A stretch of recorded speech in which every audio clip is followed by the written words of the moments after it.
Este año se cumple en Cádiz una efeméride muy importante, y es que hace 300 años que se trasladó la casa de contratación de Indias desde Sevilla hasta Cádiz. Por este motivo, en la ciudad hay muchos actos que se celebran para conmemorar este tricentenario. Hola, yo soy Vicky Rubio y esto es de Tiriseo.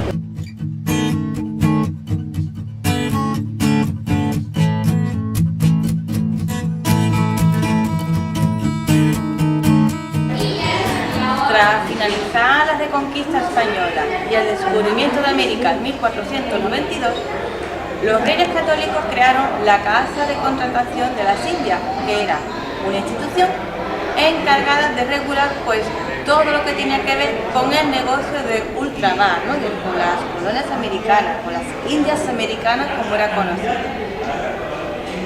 Además, también se creó el Consulado de los Cargadores de Indias, que era una institución que se encargaba de defender los intereses de los mercaderes y empresarios que trabajaban haciendo negocio con estas colonias americanas. En plan, por ejemplo, la Casa de Contratación subía los impuestos, el consulado se encargaba de que esa subida no fuera abusivas para los comerciantes.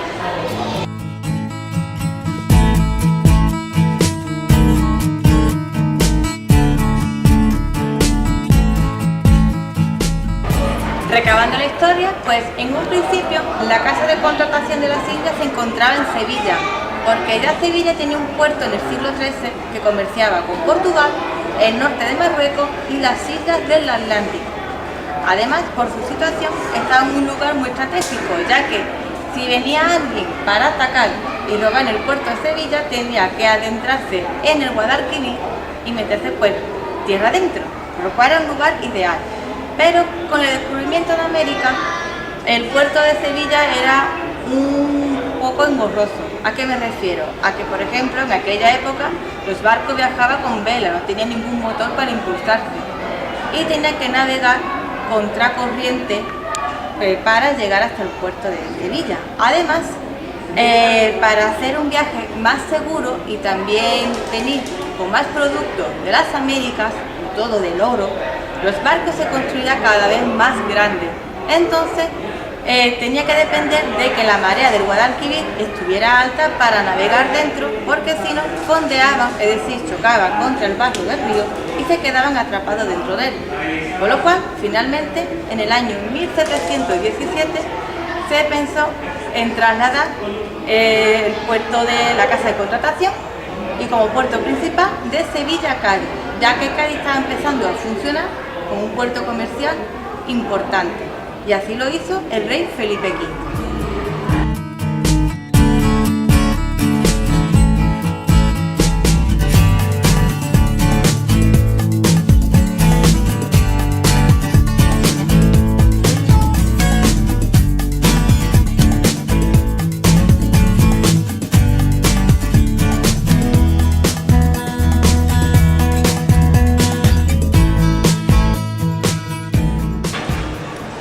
Cádiz se caracteriza por tener dos catedrales, y es que el venir tantos mercaderes por el traslado de la Casa de Contratación, claro, trajo esa época de bonanza que, como dije anteriormente, uno de los desencadenantes de las demás consecuencias positivas para la ciudad, por lo cual se pensaron aquí en Cádiz que la Catedral Vieja no era lo suficiente buena como ejemplo para demostrar esa bonanza económica que estaba pasando por la ciudad, y decidió crearse una catedral nueva. Esta catedral es muy llamativa, es muy opulenta, es grande, con sus curvas, y otro de los fines que querían los gaditanos cuando diseñaron la catedral era que la silueta de la catedral se distinguiera desde, digamos, cuando tú llegabas a tierra por el Atlántico, ¿no? Cuando los barcos llegaban de comercial, lo primero que viera era la catedral, y así sabía que ya estaba llegando a Cádiz. La verdad que el diseñar la catedral de esta forma, lo consiguieron porque desde cualquier punto de la bahía de Cádiz que se pueda ver la ciudad gaditana, se puede distinguir perfectamente la silueta de la catedral con sus cúpulas y sus torres campanarias.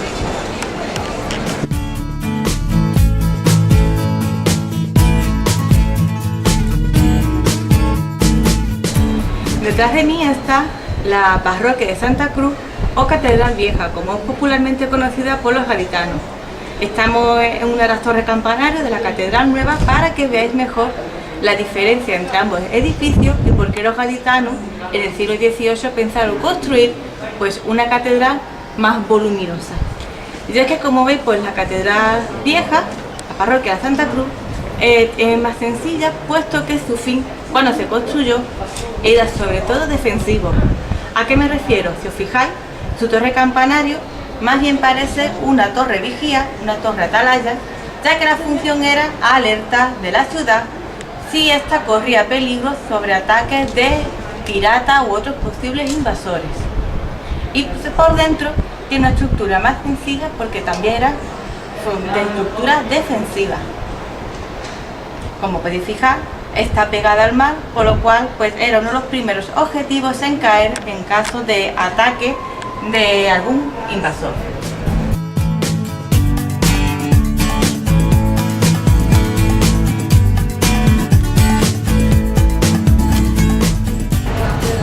El Cádiz del siglo XVIII fue tan importante que llegó a ser capital de España durante 3 años y además aumentó en cantidad el número de población que hubo en Cádiz, llegando a ser 100.000. Prácticamente es el número de población que hay hoy en día, contando con la parte nueva.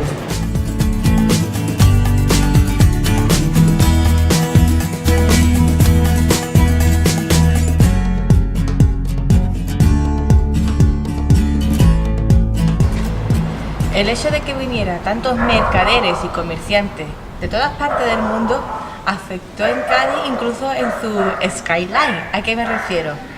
Que al llegar ese tipo de personas aquí para hacer negocio dentro del comercio con las Indias, se creó una arquitectura muy típica que se da en Cádiz y que solamente se ve en la ciudad, y hay algunos ejemplos en otras ciudades de la bahía. Me refiero a las casas con torre mirador. La casa torre mirador se llama así porque coronando el edificio hay, vamos a decirlo, como una azotea o un pequeño patio que precisamente servía como vigía.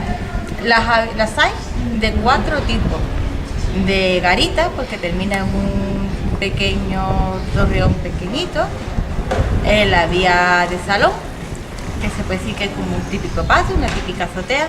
Las hay en forma de silla, porque tenía como una pequeña L que recordaba esa forma de la silla, y las hay mixta, que es una mezcla de la del salón y garita.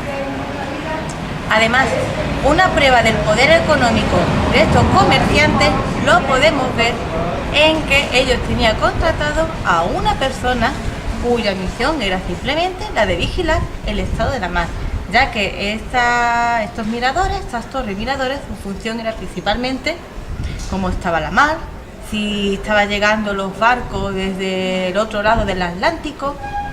También tenía como función pues que no hubiera ningún invasor que atentara contra las mercancías de los mercaderes, y se comunicaba estos vigías con los barcos mediante banderas, haciendo señales.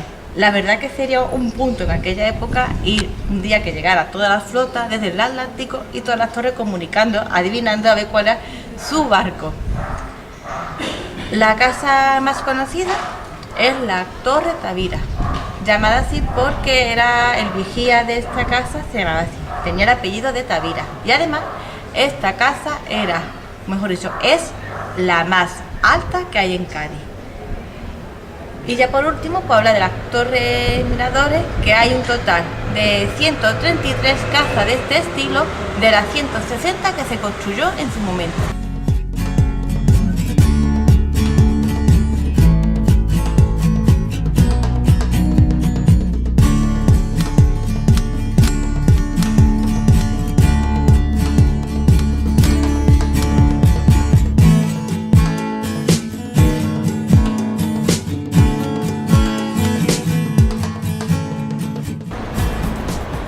Otra de las consecuencias de este traslado se debe a que, como Cádiz era un puerto tan importante, se mejoraron las líneas de defensa de la ciudad, por lo cual se construyeron las murallas con sus castillos y baluartes que todavía a día de hoy se conservan y se puede ver perfectamente. como por ejemplo es en el caso de los castillos de San Sebastián, Santa Catalina o donde me encuentro ahora mismo, Puerta de Tierra.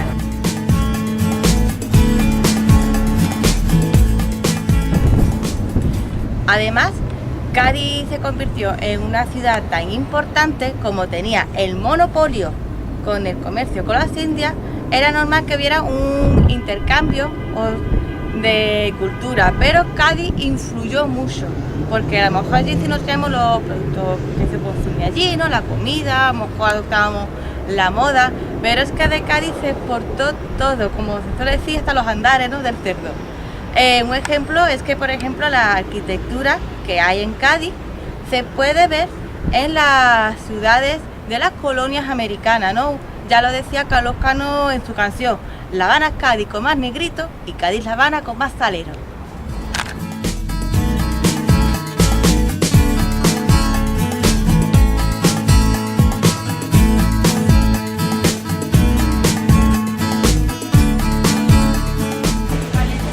Si hay algo por lo que Cádiz es conocida es por su carnaval. Pues sabéis que el carnaval que hoy es conocido por ser de interés internacional también existe gracias al que se trasladó hasta aquí la casa de contratación. Todo se debe a que, como venía comerciantes y empresarios de todas partes del mundo, pues vino también comerciantes y empresarios procedentes de Italia, sobre todo genoveses. ¿Qué pasaron?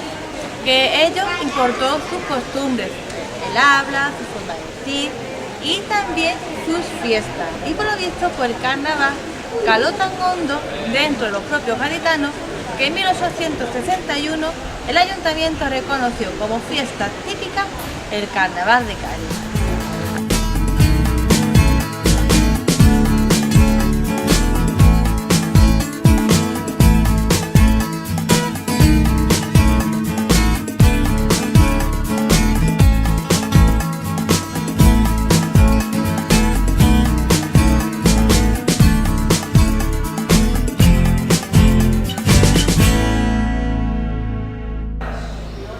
Como vinieron a vivir a Cádiz personas de todas partes del mundo, claro, ellos también trajeron sus costumbres, sus ideas y se intercambiaban una con otra.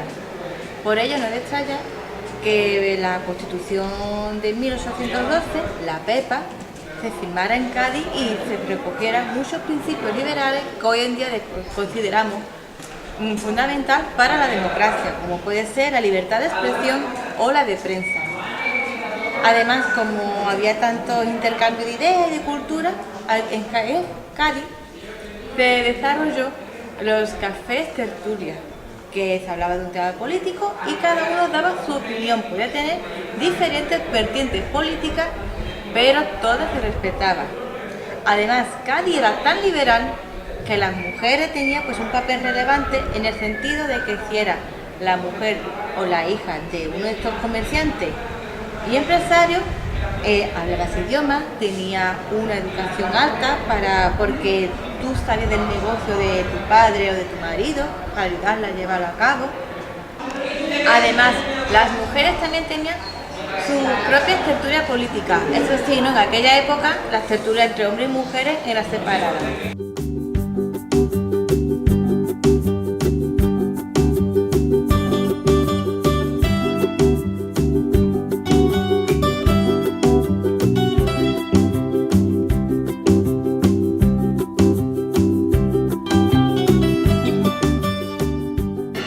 Otra de las consecuencias es que gracias a esta decisión de Felipe V se fomentó la industria naval tan importante para la bahía de Cádiz.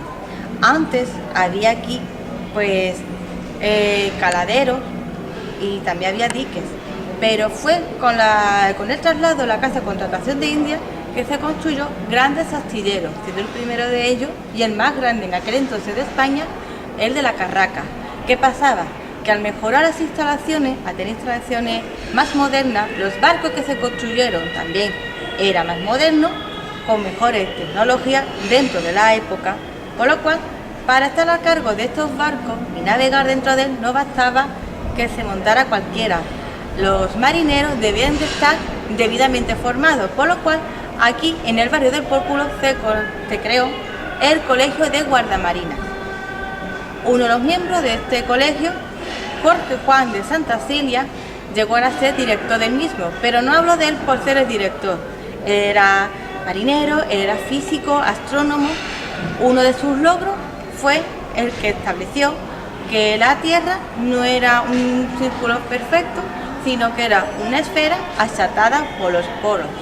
Y además, él quiso establecer que Cádiz fuera el meridiano cero, ¿no? Y que los usos horarios se establecieran alrededor de Cádiz, por lo cual explica también la importante que era el Cádiz del siglo XVIII.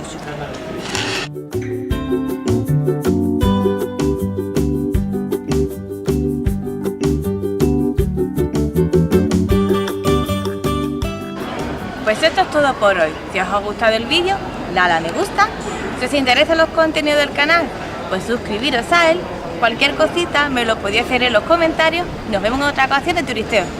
Bye.